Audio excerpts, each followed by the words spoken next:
नमस्कार, आप सबका बहुत बहुत स्वागत है मेरे चैनल नवनीत टॉक्स में। बच्चों, आज हम देखेंगे कक्षा 6वीं की पाठ्य पुस्तक जिसका नाम है वसंत भाग 1 और इस पुस्तक का 10वां पाठ एक कविता के रूप में है जिसका नाम है झांसी की रानी। इस कविता को लिखा है सुभद्रा कुमारी चौहान जी ने। इस कविता के पहले के कुछ पैराग्राफ्स का भावार्थ मैंने पहले ही आप लोगों को वीडियो के रूप में दे दिया है, उसका लिंक भी मैं डिस्क्रिप्शन बॉक्स में दे दूंगी। आज हम उन्हीं पंक्तियों के बाद जो कुछ पैराग्राफ हैं उनका भावार्थ हम देखने वाले हैं। तो आज ये जो वीडियो है इस कविता का तीसरा भाग है। तो आइए शुरू करते हैं आज की ये कविता। आइए सबसे पहले जो पंक्तियां हैं कविता की वो हम पढ़ लेते हैं। रानी रोई रनवासों में, बेगम गम से थी बेजार, उसके गहने कपड़े बिकते थे कलकत्ते के बाजार। सरेआम नीलामी छापते थे अंग्रेजों के अखबार, नागपुर के जेवर ले लो, लखनऊ के लो 9 लाख हार। यों पर्दे की इज्जत पर देशी के हाथ बिकानी थी, बुंदे ले हर बोलों के मुंह हमने सुनी कहानी थी। खूब लड़ी मर्दानी वह तो झांसी वाली रानी थी। आइए इन पंक्तियों में कुछ कठिन शब्द हैं उनके अर्थ हम देख लेते हैं।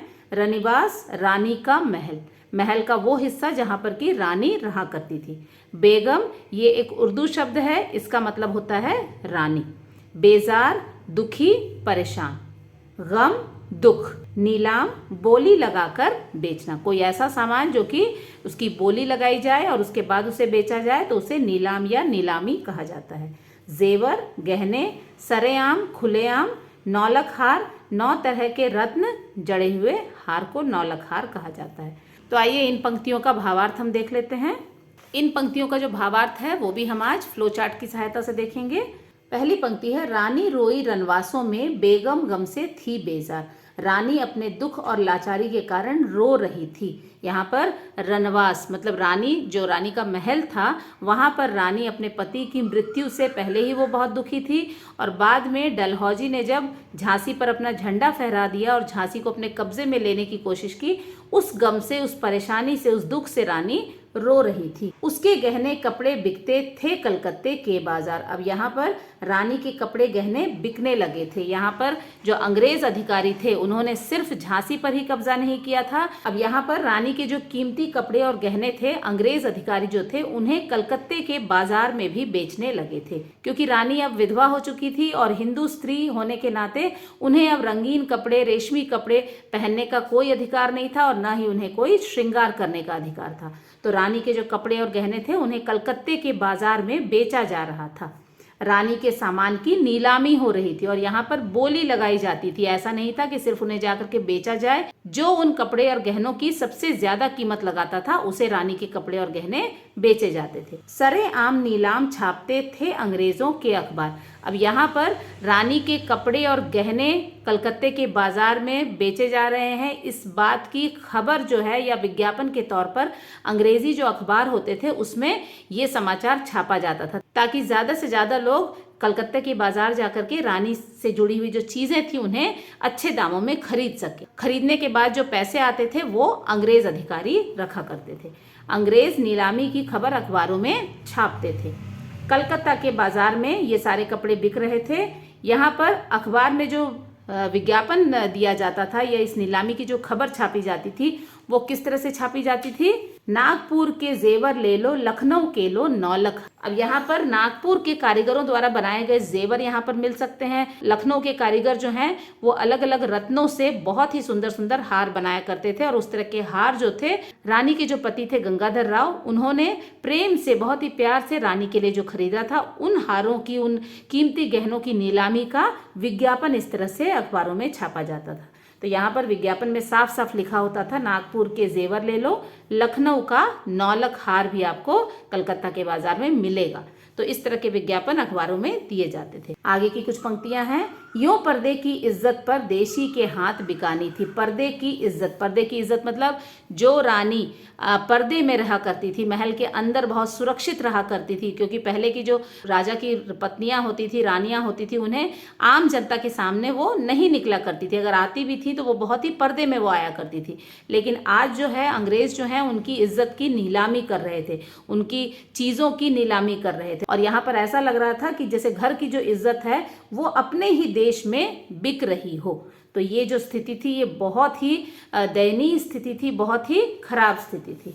यहाँ पर पर्दे में रहने वाली लक्ष्मीबाई की इज्जत बिक रही थी, अपने ही देश में बिक रही थी। और ये जो काम हो रहा था, ये अपने ही देश में अंग्रेजों द्वारा ये जो चीज है वो की जा रही थी। तो यहाँ पर इन सारी बातों की जो जानकारी है, इन सारी बातों को गीतों के रूप में आज भी जो बुंदेलखंड के जो लोग हैं ये सारी बातें गीतों के रूप में सुनाते हैं, और रानी की बहादुरी की गाथा भी वो गीतों के रूप में गाया करते हैं। आगे की पंक्तियां कुछ इस तरह से हैं। कुटिया में थी विषम वेदना, महलों में आहत अपमान, वीर सैनिकों के मन में था अपने पुरखों का अभिमान। नाना धुंधु पंत पेशवा जुटा रहा था सब सामान, बहन छबीली ने रणचंडी का कर दिया प्रकट आह्वान। हुआ यज्ञ प्रारंभ उन्हें तो सोई ज्योति जगानी थी, बुंदेले हर बोलों के मुंह हमने सुनी कहानी थी। खूब लड़ी मर्दानी वह तो झांसी वाली रानी थी। यहाँ पर इन पंक्तियों में आए कुछ कठिन शब्द इस तरह से हैं। कुटियों का मतलब होता है घास फूस या लकड़ी से बना हुआ घर, जिसे कि झोपड़ी भी कहा जाता है, तो झोपड़ियों। विषम वेदना, विषम का मतलब होता है बहुत ज्यादा, वेदना दुख, तो गहरा दुख। आहत घायल, अपमान बेइज्जती, पुरखों पूर्वजों, अभिमान गर्व, प्रकट खुला, रणचंडी मतलब युद्ध की देवी, जुटा रहा मतलब जमा करना, आह्वान बुलावा या पुकार, ज्योति जगाना जोश पैदा करना। तो इन पंक्तियों का भावार्थ ये हम देख लेते हैं।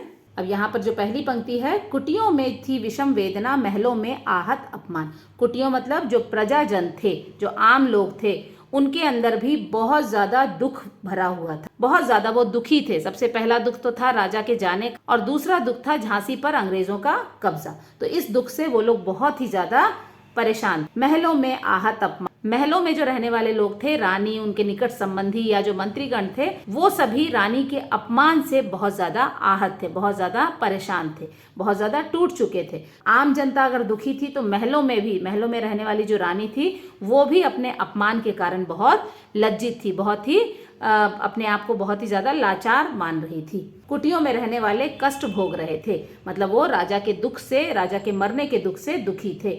महलों में रहने वाले अपमान सह रहे थे, महल में रहने वालों का भी हाल वैसा ही था। उन्हें अंग्रेजों के द्वारा जो अपमानित किया जा रहा था वो बहुत ही ज्यादा दयनीय स्थिति उनकी हो रही थी। वीर सैनिकों के मन में था अपने पुरखों का अभिमान। वीर सैनिकों के जो पुरखे थे या जो उनके पूर्वज थे, उनके ऊपर उन्हें पूरा अभिमान था, क्योंकि उन्होंने जी जान से झांसी की रक्षा हमेशा की थी। झांसी को बचाने के लिए, झांसी को सुरक्षित रखने के लिए उन्होंने अपनी जान तक दे दी थी, और इस बात के लिए वीर सैनिकों को अपने पूर्वजों पर पूरा अभिमान था। अब यहाँ पर देख लेते हैं, वीर सैनिकों को अपने पुरखों की वीरता पर बहुत ही ज्यादा गर्व था। आगे की लाइन है, नाना धुंधु पंत पेशवा जुटा रहा था सब सामान। यहाँ पर रानी लक्ष्मीबाई अकेली नहीं थी, वहां पर नाना साहेब, जिनको धुंधु पंत के नाम से भी जाना जाता है, और पेशवा में भी बहुत सारे ऐसे वीर लोग थे जो कि चुपचाप नहीं बैठे थे। वो क्या कर रहे थे, युद्ध के लिए सभी चीजें तैयार कर रहे थे, युद्ध के लिए सामान तैयार कर रहे थे, मतलब लोगों को तैयार कर रहे थे, अपने सिपाहियों को तैयार कर रहे थे, और अंग्रेजों के खिलाफ वो युद्ध की पूरी तैयारी में जुटे हुए थे। नाना धुंधुपंत पेशवा युद्ध की तैयारी में लगे हुए थे। और यहाँ पर दूसरी तरफ बहन छबीली ने रणचंडी का कर दिया प्रकट आह्वान। जो बहन छबीली जो है, नाम नाना साहेब ने उन्हें दिया था। नाना साहेब की मुंहबोली बहन थी रानी लक्ष्मीबाई, उन्हें वो प्रेम से छबीली कहा करते थे। तो यहाँ पर जो उनकी बहन छबीली थी, रानी लक्ष्मीबाई थी, उन्होंने रणचंडी का रूप धारण कर लिया था। अब उन्हें समझ में आ गया था कि इस तरह से बैठ करके सिर्फ विलाप करने से या रोने से काम नहीं होगा। लोगों में इस तरह की चेतना वो जागृत करने लगी थी कि हमें भी अपनी झांसी की सुरक्षा के लिए हमें युद्ध करना ही पड़ेगा। और रानी लक्ष्मीबाई ने रणचंडी का रूप धारण कर लिया था। ब्रिटिश के खिलाफ युद्ध की घोषणा उन्होंने कर दी थी। आगे की कुछ पंक्तियां हैं, हुआ यज्ञ प्रारंभ उन्हें तो सोई ज्योति जगानी थी, बुंदे ले हर बोलों के मुंह हमने सुनी कहानी थी। यहाँ पर यज्ञ का मतलब होता है हवन।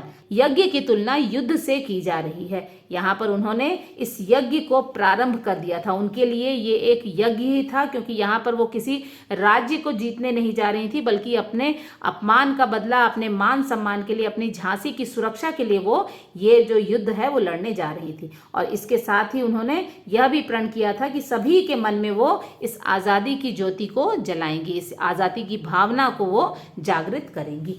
तो इस तरह से यहाँ पर युद्ध रूपी यज्ञ शुरू हो चुका था। ब्रिटिश की नीतियों से सभी परेशान हो चुके थे, इसीलिए ये युद्ध हो रहा था। देशवासियों के मन में भी देशभक्ति की भावना जगानी थी। और ये सारी जो कहानी है, ये सारी जो उनकी वीरता और साहस का जो गीत है, वो आज भी बुंदेल के जो हरबोले समाज के लोग हैं वो गाया करते हैं। आगे की पंक्तियां कुछ इस तरह से हैं। महलों ने दी आग, झोपड़ी ने ज्वाला सुलगाई थी, यह स्वतंत्रता की चिंगारी अंतर मन से आई थी। झांसी चेती, दिल्ली चेती, लखनऊ लपटें छाई थी, मेरठ कानपुर पटना ने भारी धूम मचाई थी। जबलपुर कोल्हापुर में भी कुछ हलचल उकसानी थी, बुंदेले हरबोलों के मुंह हमने सुनी कहानी थी, खूब लड़ी मर्दानी वह तो झांसी वाली रानी थी। इन पंक्तियों में आए कुछ कठिन शब्द इस तरह से हैं। ज्वाला, आग की लपटें, अंतर्मन, अंतरात्मा या हृदय भी हो सकता है। चेती, सावधान होना। उकसाना, भड़काना। धूम मचाई, बहादुरी से युद्ध करना। तो आइए इन पंक्तियों का हम भावार्थ देख लेते हैं। जो पहली पंक्ति है वो कुछ इस तरह से है। महलों ने दी आग, झोपड़ी ने ज्वाला सुलगाई थी। महलों ने दी आग का मतलब है झांसी के महल से क्रांति का आरंभ हो चुका था। झांसी को अंग्रेजों से बचाने के लिए रानी लक्ष्मीबाई जो है उसने क्रांति की शुरुआत कर दी थी। तो यहाँ पर महल से जो क्रांति शुरू हुई थी वो झोपड़ी ने ज्वाला सुलगाई थी, वो आम जनता तक पहुंच गई और लोग भी इस क्रांति को आगे बढ़ाने में अपना सहयोग देने लगे। मतलब लोग भी अंग्रेजों के खिलाफ युद्ध करने के लिए बिल्कुल तैयार हो गए। यह स्वतंत्रता की चिंगारी अंतर्मन से आई थी और ये जो स्वतंत्रता की चिंगारी थी, झांसी को स्वतंत्र करने की जो ये लोगों में इच्छा थी वो उनके हृदय में थी। वो बिल्कुल नहीं चाहते थे कि झांसी जो है वो अंग्रेजों के कब्जे में चली जाए। सभी के मन में स्वतंत्रता की इच्छा जाग चुकी थी। झांसी चेती, दिल्ली चेती, लखनऊ लपटें छाई थी। अब यहाँ पर झांसी में ये चिंगारी भड़क चुकी थी, लोग अंग्रेजों के खिलाफ मोर्चा बांधकर तैयार हो चुके थे। यही चीज दिल्ली में भी लोग जो है वो सावधान हो चुके थे, क्योंकि यहाँ पर झांसी, दिल्ली, लखनऊ जैसे जो शहर थे, राज्य थे, उन्हें पहले ही अंग्रेजों ने अपने कब्जे में कर लिया था। झांसी में जो लोगों के मन में जो क्रांति की ज्वाला है या जो युद्ध की तैयारी वो कर रहे थे, इसे देख करके दिल्ली, लखनऊ ये सारी जगहों में भी लोग जो है अंग्रेजों के खिलाफ आवाज उठाने लगे। झांसी, दिल्ली, लखनऊ के लोग सावधान हो चुके थे। अब यहाँ के लोग जो है बिल्कुल सावधान हो गए थे और उन लोगों ने क्रांति की जो मशाल थी अंग्रेजों के खिलाफ उसे आग दे दी थी, उसे उन्होंने सुलगा लिया था। आगे है, मेरठ कानपुर पटना ने भी भारी धूम मचाई थी। अब यहाँ पर झांसी, दिल्ली, लखनऊ की जो स्थिति थी उसको देख करके जो बाकी के जो राज्य थे जहाँ पर के अंग्रेजों ने अपना अधिकार कर लिया था, वहाँ पर भी लोग जो हैं अंग्रेजों के खिलाफ आवाज़ उठाने लगे थे। वहाँ पर भी लोगों में ये जो क्रांति की भावना है उनके मन में आ चुकी थी। तो यहाँ पर मेरठ, कानपुर, पटना में भी लोग अंग्रेजों के खिलाफ खड़े हो गए थे। जबलपुर, कोल्हापुर में भी कुछ हलचल उकसानी थी। यहाँ पर जबलपुर और कोल्हापुर जैसे जो जगह थे, ये छोटे जगह थे। यहाँ के जो राजा हुआ करते थे वो उतने ज़्यादा शक्तिशाली नहीं थे, उनमें भी लेकिन ये जो इच्छा थी, ये जो लहर थी, क्रांति की लहर थी, उन तक पहुंच चुकी थी। अब इनके मन में भी स्वतंत्रता की जो भावना है वो उनके मन में जागने लगी थी और यहाँ के भी जो लोग हैं वो अंग्रेजों के खिलाफ युद्ध करने का मन बना रहे थे। तो इस तरह से इस क्रांति को देखकर जबलपुर और कोल्हापुर में भी हलचल दिखनी शुरू हो चुकी थी। तो ये सारी जो घटना है इसका बखान और रानी लक्ष्मीबाई की वीरता और साहस का बखान जो बुंदेलखंड के जो हरबोला समाज के लोग हैं वो आज भी किया करते हैं। आगे की पंक्तियां कुछ इस तरह से हैं। इस स्वतंत्रता महायज्ञ में कई वीरवर आए काम, नाना धुंधु पंथ तांतिया, चतुर अजीमुल्ला सरनाम। अहमद शाह मौलवी, ठाकुर कुंवर सिंह सैनिक अभिराम, भारत के इतिहास गगन में अमर रहेंगे जिनके नाम।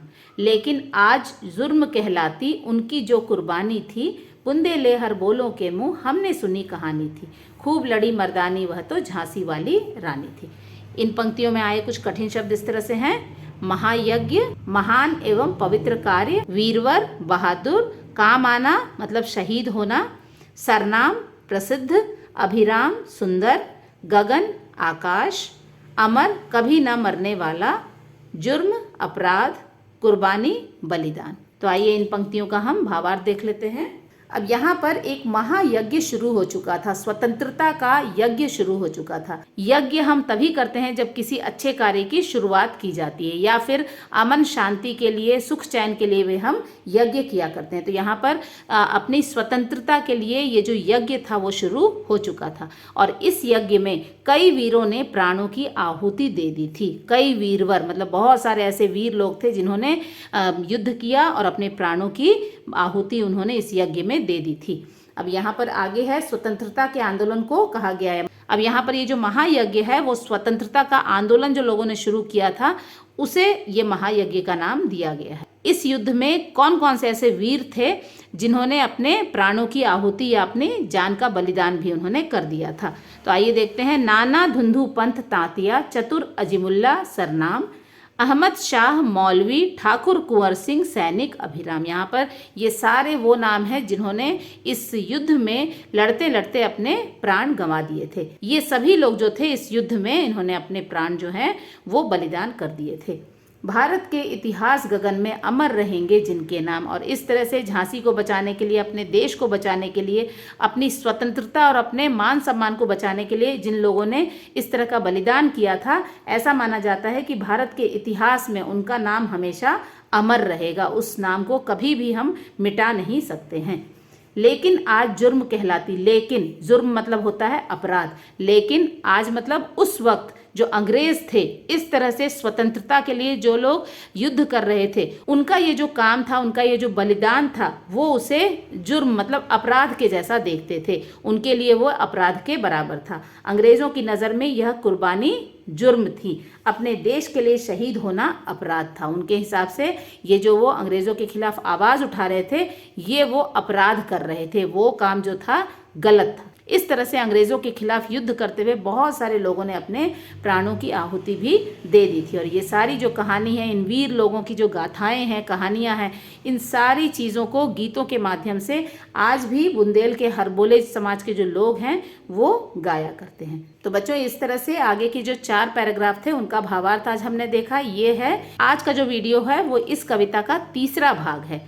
तो आशा है आप लोगों को ये जो चारों पैराग्राफ थे उनका भावार्थ अच्छे से समझ में आ गया होगा। आगे की जो कुछ पैराग्राफ्स बचे हुए हैं उनका भी वीडियो और उनका भी भावार्थ आपको बहुत जल्द मिल जाएगा। तब तक के लिए अपना ध्यान रखें। नमस्कार।